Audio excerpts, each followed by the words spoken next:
favor.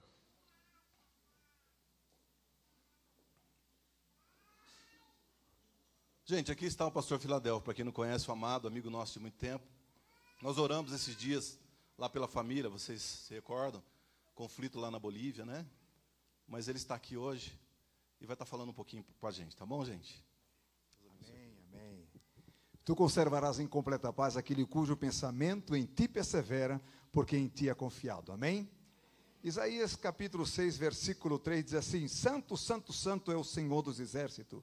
A terra inteira está cheia da sua glória. Amém? É um prazer, eu me sinto emocionado, pastor, depois também é como realização pessoal, né, ver essa congregação aqui, né? Eu tenho orado para que Deus abrisse portas para que a igreja estivesse em outro lugar, né? Mas não imaginei que era um lugar tão extraordinário. Então, parabéns, pastores, parabéns toda a igreja. Nós oramos por isso, clamamos por isso, e que verdadeiramente cada um ponha da sua parte, e que em menos de um ano nós digamos: a igreja está pequena, precisamos de outro espaço, né? Amém? Parece que não gostaram, não? Parece que não gostaram. Sim, meus queridos, está aqui, estou com o Azaf, e eu quero agradecer pelas orações durante esse período que nós passamos bem apertado. Ainda estamos passando por algumas dificuldades na Bolívia, mas eu quero resumir o que tem acontecido com a Bolívia. Vocês sabem que o conhecimento da famosa cocaína se destacou a partir dos anos 60. Se você conhece um pouco da história, vai ver de que não se ouvia falar de cocaína até aí. E em seguida, nos anos 70, Bolívia foi o primeiro narcogoverno no mundo. Primeiro narcogoverno. As coisas foram mudando, esse narcogoverno caiu, e começamos a ter um período de muita corrupção, mas pelo menos não era o destaque. O narcogoverno, inclusive o presidente estava preso, morreu na prisão, e foi passando. Nos anos 90, quando nós chegamos na Bolívia, a Bolívia estava na luta, porque a DEA, que é a polícia de narcotráfico americana, o exército estava trabalhando na Bolívia. E quando nós chegamos na Bolívia, nos anos 90, no dia 12 de outubro de 1990, nosso primeiro trabalho foi atender, visitar, ministrar na vida dos familiares dos narcotraficantes. Era muito interessante você entrar nos condomínios de luxo e entrar nas casas também de luxo, a família passando fome com os Mercedes, os carros de luxo na porta, porque os narcotraficantes estavam sendo perseguidos pela DEA, o exército americano. Bom, um período que estavam, de alguma forma, fazendo desaparecer a plantação da folha da coca, a folha. A folha da coca são vários tipos, mas dois tipos se destacam. Um tipo que é exatamente é medicinal, que é plantado no altiplano, na região já perto das cordilheiras. O outro tipo é exclusivamente para a cocaína, que é plantado na região, no Oriente, que é chamado Chiapari, entre Santa Cruz e Cochabamba. Quando Evo Morales assumiu a Bolívia em 2006, em 2006, Evo Morales expulsou a DEA, pediu a retirada do exército americano, tirou o código de condenação para o narcotráfico, que era a Lei 1008, e estabeleceu de 3.000 hectares de folha de coca, chegou um total de mais de 30.000 hectares de plantação de folha de coca. Se transformou, nos anos 2006, outra vez, narcogoverno. Coisas extraordinárias aconteceram no mundo do tráfico. Em resumo também, a cocaína produzida na Bolívia custa o quilo $2.500. No Peru custa $5.000 a mesma droga. E fora do Peru e da Bolívia, $17.000 o quilo. Quem produz em quantidade e mais barato no mundo é Bolívia. Agora, resumindo, o povo de Deus, há quantos anos se ora por Bolívia? Vários missionários, homens conhecidos no mundo inteiro, já foram missionários, antropólogos cristãos, homens de muito conhecimento bíblico, tiveram o seu estágio trabalhando na Bolívia, muitas pessoas orando, mas também mortes de missionários nessa região. A Bolívia, até a data de hoje, ainda oferece sacrifício humano E com esse presidente, algo que estava mais ou menos apagado, com esse presidente Evo Morales, o Império Inca voltou a se fortalecer. E Evo Morales oficialmente aceitou o apoio dos bruxos e passou a ser não apenas um narcotraficante, um narcogoverno, mas também um bruxo que favorecia essas práticas malignas. E a primeira coisa que ele fez quando assumiu o poder foi chegar lá no Congresso e retirou a Bíblia. Disse, não juro com a Bíblia, vou jurar, vou fazer o meu juramento com a Constituição que ele mesmo criou. E começou a fazer declarações que não queria saber de Deus, de que ele era Jesus ressuscitado, que Israel era considerado como terrorista e que a igreja precisava desaparecer da Bolívia. Em 2018, vocês ouviram falar a luta dos cristãos, porque ele queria aprovar leis que impediam a pregação do Evangelho. Mas durante todo esse período, nós clamamos a Deus. Centenas de pessoas clamaram a Deus, oraram desde 2018. E eu lembro claramente que eu disse, e agora vou ter que cumprir a profecia, eu disse, só saio da Bolívia quando esse narcogoverno cair. Então eu tenho que me retirar de lá, o narcogoverno caiu. E de uma forma inédita, as igrejas começaram a crescer, mas perderam os seus valores em oração e em consagração, mas a semente da palavra foi poderosa. E agora, quando um grupo de pessoas existe... É como um sindicato de toda Santa Cruz. Santa Cruz é uma cidade, quando eu cheguei em Santa Cruz, tinha 400 mil habitantes. Hoje se fala de mais de 2 milhões de habitantes. É uma cidade que cresceu. E de uma forma sobrenatural. O nome da Bolívia, ou a fama da Bolívia como verdadeiro paradigma, a Bolívia está mudando, porque é conhecida como narcotráfico, narcogoverno, e agora é conhecida como um povo que se ajoelhou no meio da rua, pessoas incrédulas de várias religiões se ajoelharam e clamaram a Deus para que se caísse esse narcogoverno, para que ele renunciasse.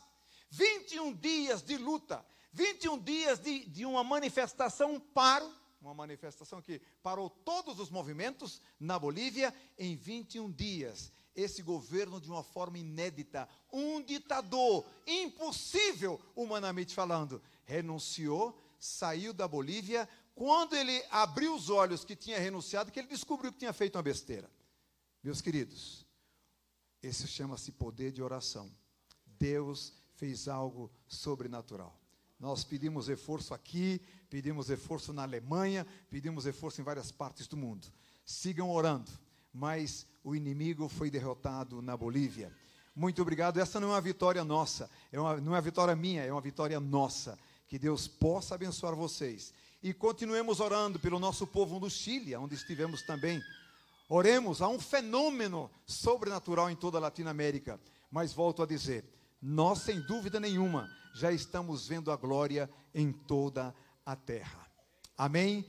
Que Deus abençoe, pastor. Eu queria só agradecer por essas orações e agradecer a Deus também por ver essa igreja tão linda e dizer, não oficialmente, que aqui é uma igreja 100% missionária, né?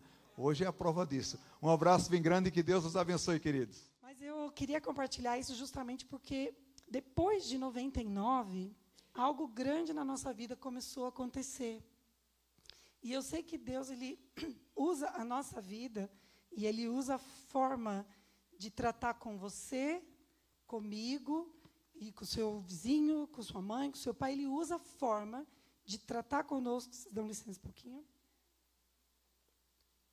Ninguém tira foto disso, né? Ele usa a forma de tratar conosco para estabelecer o reino. E, às vezes, a gente precisa entender onde é que a gente está nesse reino. Que posição que nós estamos. Você veio para cá hoje, você sabe que posição que você está dentro do reino? E, às vezes, pensar nisso é difícil mesmo. Eu tive uma experiência com o Senhor Jesus de conversão quando eu tinha 23 anos de idade. Alguns também já sabem da minha história, não dá tempo de contar. Mas foi um tempo muito maravilhoso de Deus, dentro de um sofrimento profundo que eu achei que eu ia morrer de dor. Dor emocional. Ser deixada pelo marido com 23 anos de idade, num divórcio horroroso. Como assim? Sem poder ser mãe, porque eu tinha os problemas, e o médico disse, adotem. Não dava mais, já tinha feito todas as coisas. Dentro de toda essa confusão, o Senhor olhou para mim e disse, é tempo. E aí Ele enviou os missionários urbanos. Ele enviou para mim gente como você, que não vai atravessar os oceanos para ir na Jerusalém, nos confins da terra, mas que tem uma missão local, com o seu vizinho, com seus funcionários, com o seu chefe. E eu fui missão de uma família que ministrou sobre a minha vida. E aí é o primeiro tempo de Deus na nossa vida. Eu vou falar sobre 3 tempos. E aí você depois vai, durante a semana, se você tiver um papelzinho, marque, durante a semana, vai pensar sobre esses 3 tempos, onde é que você está, que tempo que você está vivendo. Então, esse primeiro tempo, eu chamo esse tempo de conversão, que é quando nós entramos para o reino.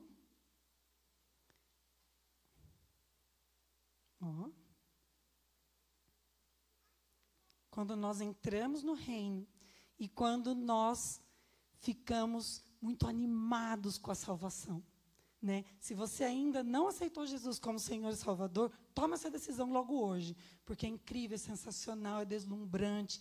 Você já vai querer voar, você vai querer pregar para o mundo inteiro, você vai querer vir pregar aqui, tirar o pastor Sérgio para pregar no lugar dele, porque ele não prega assim para todo mundo aceitar Jesus. Você vai querer ser missionário, aí você vai querer também ser ministro de louvor, você vai querer tocar piano, você vai querer tudo.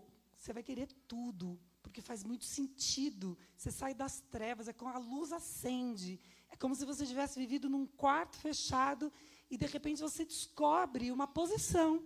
Então, 1 Pedro 2, capítulo 2, versículo 9. Eu vou citar os versículos aqui. Ele fala assim: vocês, porém, são geração eleita, sacerdócio real, nação santa, povo exclusivo de Deus, para anunciar as grandezas daqueles que o chamou das trevas para o Filho do reino do seu amor. Então, o primeiro momento é quando você aceita Jesus, e esse versículo é bem comum.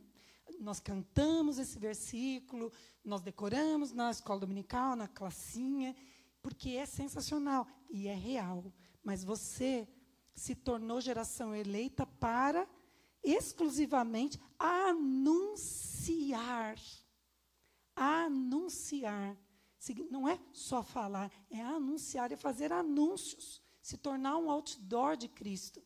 Você vai anunciar a grandeza daquele que tirou você da treva, no seu primeiro momento, e transportou você para o reino do seu amor, do Filho do seu amor, para a luz.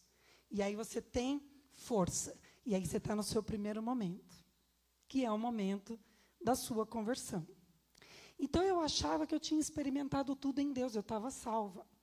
Só que eu tinha muitas coisas na minha vida para consertar, eu tinha muitas meninices para amadurecer, eu tinha infantilidades, eu tinha coisas em mim, da velha Gisele, que precisava ser podado, cuidado, amassado, quebrado. E então, entramos no nosso segundo momento, que é um segundo momento que eu chamo de avivamento. Eu que dei esse nome. A Bíblia não fala nada, não deu esse nome, não. Eu que dei esse nome para a minha vida. E eu penso nesse segundo momento, que é quando você realmente começa a descobrir quem você é no reino. Porque no momento da sua salvação, você entra no reino. E você sabe que você é salvo, e você quer ser tudo, você quer fazer todas as coisas. E é sensacional. Você começa a anunciar. Mas nesse segundo momento, e precisa ser nessa ordem, porque não há avivamento para quem não é salvo, né? Porque morto não faz nada, morto só fede. Mas depois que ele recebe a nova vida de Jesus, é que a vida começa. E ele está no reino. E nesse segundo momento, que eu chamo de avivamento, é quando eu descobri quem eu era no reino, que foi no tempo do meu chamado, foi em 99. Pensa na sua vida, se esse momento já chegou. Ah, mas o avivamento não é falar em línguas, não é dançar aqui na frente, não é pular. Tem uma igreja aí que eu escutei que está em avivamento, e eles estão pulando, pulam em cima da cadeira e etc. Avivamento é você entender a sua posição, seu propósito em Cristo e viver isso. Avivamento é quando você não precisa de alguém empurrando você e outro te puxando pela frente. Avivamento é quando você não depende de que alguém diga para você, leia a Bíblia, ore. Avivamento é quando você começa a deixar de ser esponja, recebendo de um caminhão-pipa, mas você começa a se tornar caminhão-pipa. Você começa a abastecer outros. Esse é o avivamento. Esse é quando você entende quem você é no reino. Porque quando você aceita Jesus, você entrou para o reino. Você está lá. E se Jesus voltar, você vai com ele embora. Só que o avivamento torna você alguém ativo e não mais passivo no reino. E isso foi sensacional em 99. Porque eu falei, caramba, eu tenho uma missão. E é esse caramba, eu tenho uma missão, que há 10 anos eu acordo como se fosse o meu primeiro dia em Timor-Leste. Há 10 anos eu amo esse povo com toda a minha força. Eu oro por ele, eu dou minha vida por ele, eu sacrifiquei meu tempo com os meus filhos por eles, eu sacrifiquei meu tempo com a minha família com eles, recursos, estudo e tantas outras coisas que para mim significa nada perto da minha missão dentro do reino. E o terceiro momento, que a gente também está indo ali para as 9 horas, que tem muito o que dizer sobre esse segundo momento, e é bom você olhar para a sua própria vida e avaliar. Número 1, estou salvo? Sou salvo? Saí do quarto escuro? Eu faço parte desse reino do Filho do seu amor? Eu estou já anunciando? 2, eu passei por esse avivamento? Eu sou aquele que abastece o próximo, que socorre, ou eu estou sempre sendo socorrido? Será que eu ainda estou no primeiro espaço? 3, que agora é o tempo assim, né? Porque quando a gente fala do salvação, passou para o reino do Filho do seu amor, para o brilho, para a maravilha, anunciar. O 2, o avivamento, descobriu quem você é. Aí entra o tempo que é onde nós encontramos graça. Esse tempo, só para eu ler o versículo de Colossenses 1, versículo 12 e 13, que é ainda só para a gente completar a questão do avivamento. Ele fala assim em Colossenses: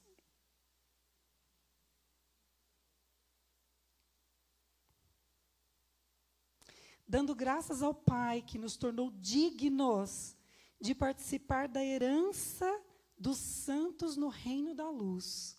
Essa parte do avivamento. Deus tem uma herança para você, e você precisa se apropriar dessa herança, reconhecer a sua posição no reino, e ver o que é que Deus te deu, dons, talentos, oportunidade, te estabeleceu dentro de uma família, dentro de uma comunidade, dentro de uma igreja. O que é que você vai fazer com isso? Que herança é essa que você herdou dentro do reino? Pois ele nos resgatou do domínio das trevas e nos transportou para o reino do Filho do seu amor. Conclui.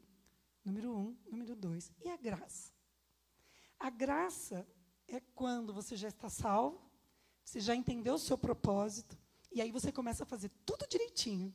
Aí você dizima, aí você oferta. Aí o pastor chama você e fala assim para você, olha, precisamos pintar. Você está pintando, e aí você fala, não, tem um propósito. Agora eu estou servindo, estou educando os meus filhos, eu ensino a palavra, eu vou para o culto, eu ministro para o vizinho, eu tenho bom testemunho, eu pago os meus impostos, eu estou tudo direitinho, e de repente, quando tudo parece perfeito, você trabalhou duro para isso.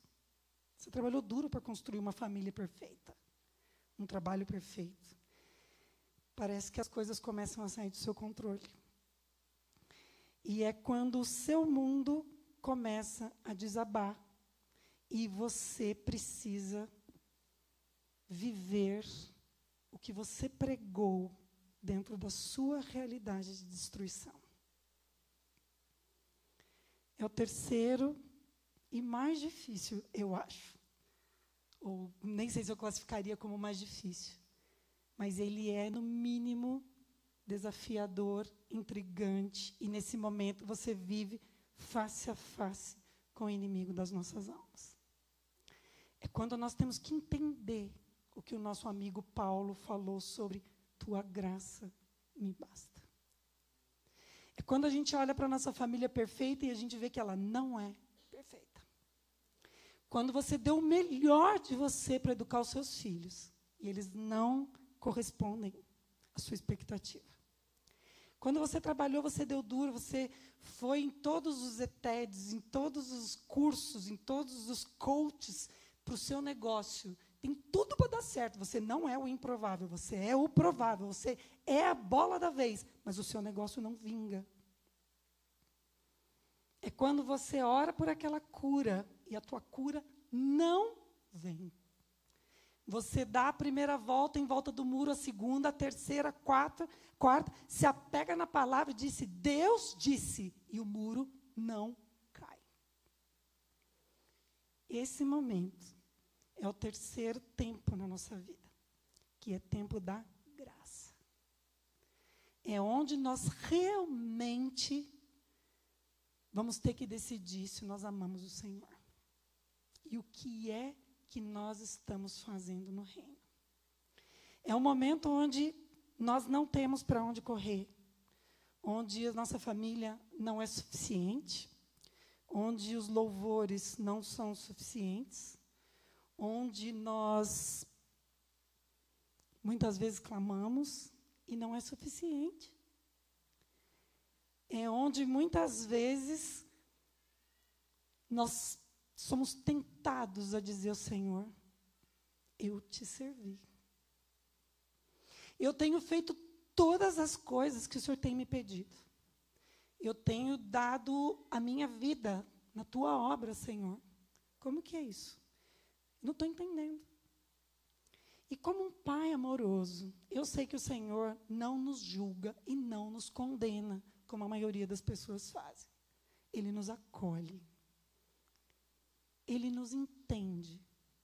E eu queria ler com vocês o Salmo 61. Eu queria ler ele todo, na verdade. Deixa eu ver aqui, mas eu estou sem ele aqui. Vou ler o que eu coloquei. É um salmo que só quem está vivendo graça. Porque a graça, muitas vezes, ela é ministrada como quando você começa a receber favores de Deus. Ah, graça! São favores imerecidos. Isso é como se denomina. Agora, o favor imerecido no momento da luta. Somente alguém que já teve uma experiência com Deus de salvação, já teve um momento de experiência com o Senhor a respeito de um avivamento na sua própria vida. Não um avivamento de igreja, um avivamento seu, onde te coloca numa outra posição, pode ler esse versículo e entender, porque só alguém vivendo a graça podia ter escrito isso. Ouve, ó, o meu clamor, ó Deus, atenta para a minha oração. Quantos de nós já colocamos os nossos joelhos no chão, no quarto fechado, e a gente teve que dizer isso ao Senhor, pelo amor do Senhor, ouve o meu coração, porque às vezes a nossa boca nem fala. Desde os confins da terra eu clamo a Ti com o coração abatido. Nós temos que dizer ao Senhor quando o nosso coração está abatido. E o salmista continua, põe-me a salvo na rocha mais alta do que eu. Esse é o principal versículo desse texto. É quando nós não podemos, não há solução, não há o que fazer, frustrados, desacreditados, desanimados. É alto. Você já nem tem mais força, não tem mais ânimo. E aí você pode dizer, põe-me a salvo na rocha mais alta do que eu, onde eu não vou ouvir as críticas. Eu não vou ser comparada. eu não vou ser apontada, eu não vou ser cobrada, eu quero ficar em cima daquela rocha, Senhor. E ele diz, pois tu tens sido o meu refúgio, uma torre forte contra o inimigo. Para sempre anseio habitar na tua tenda e refugiar-me no abrigo das tuas asas. Às vezes a gente lê esses versículos tão sem imaginação. Você pode imaginar aquela galinhona maravilhosa, gorda do sítio, cheia de pintinho, quando ela fecha, você não vê pintinho nenhum ali. E debaixo da asa dela está quente. E se o inimigo vier, vai comer a cabeça dela, mas a asa vai estar protegendo. E é assim que o Senhor se compara, muitas vezes na Escritura, que nós estaríamos debaixo das suas asas protegidos. Pois ouviste os meus votos. Sabe o que são esses votos? É assim, Senhor, eu te aceito como Senhor e Salvador da minha vida. Eu abandono o mundo de pecado e eu quero ser salvo. Os nossos votos são assim, entendi o seu propósito. Agora eu vou fazer o que o Senhor me pediu. Não me interessa, eu não quero mais saber de nada, eu vou cumprir. E o seu voto também é Deus. Eu aceito essa situação, porque eu sei que nada foge ao seu controle. E eu estou vivendo de graça, pela graça. Pois ouviste os meus votos, ó Deus, deste-me herança que concedes aos que temem o teu nome. Mais uma vez, falando sobre herança.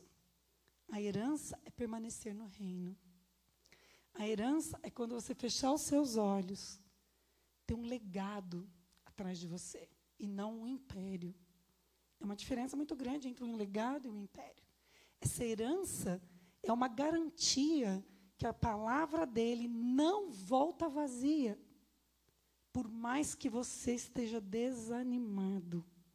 E dizer aquela pessoa, acho que nunca vai ter um encontro com Jesus, ela nunca vai se quebrar. Nós temos a herança e a promessa daquilo que o Senhor separou para nós. A palavra dele não volta vazia. E a eternidade não é da nossa conta. O que é da nossa conta é nos posicionar para poder viver esses 3 estágios. E a graça também não é só desgraceira, não. Porque em algum momento Deus nos alivia. Em algum momento o refrigério vem. Porque isso faz parte da graça. Esse refrigério, aquele lugar quente, que é debaixo da asa dele, e que daí entra aquela paz que excede o entendimento, e que você está passando ali, naquela bagunça, e as pessoas estão dizendo assim, que cara é essa? E você diz, graça. Aprendi, vou para frente, estou caminhando. Era isso que eu queria compartilhar com vocês, com muita alegria, porque eu acho que depois que a gente aprender esses três momentos, eu acho que nós vamos ter momentos cíclicos. Só que, como maduros, cristãos maduros, a gente já vai entender se a gente vai estar no momento de avivamento ou no momento de graça.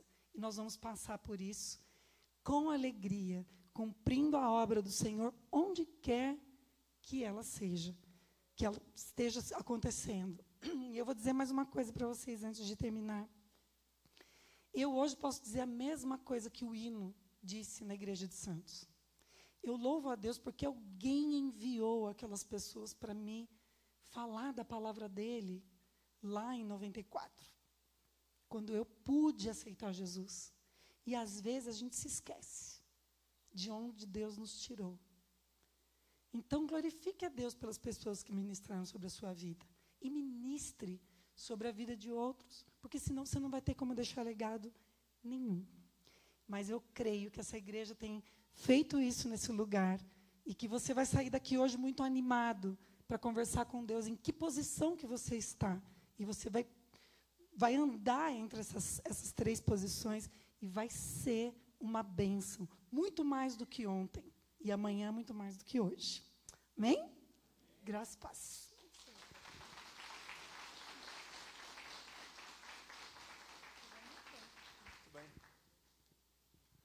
Bênção, né, irmãos? Se coloque de pé. Aleluia.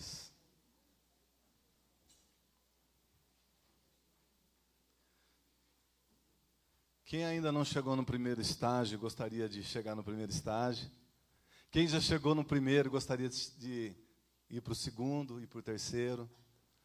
Eu queria orar com você. E se você sentiu o desejo no coração de tomar essa decisão hoje, né? Como a Gisele ministrou, e ela tomou uma decisão. Eu lembro, uma coisa que me marcou muito nessa história aí toda, foi o dia que vocês chegaram lá em casa com a carretinha e a cama, que é o que sobrou, né? Eles estavam morando em Pouso Alegre, foi o último lugar que eles estavam morando, e ali o chamado foi mais firme, e a gente estava morando na cantina nessa época.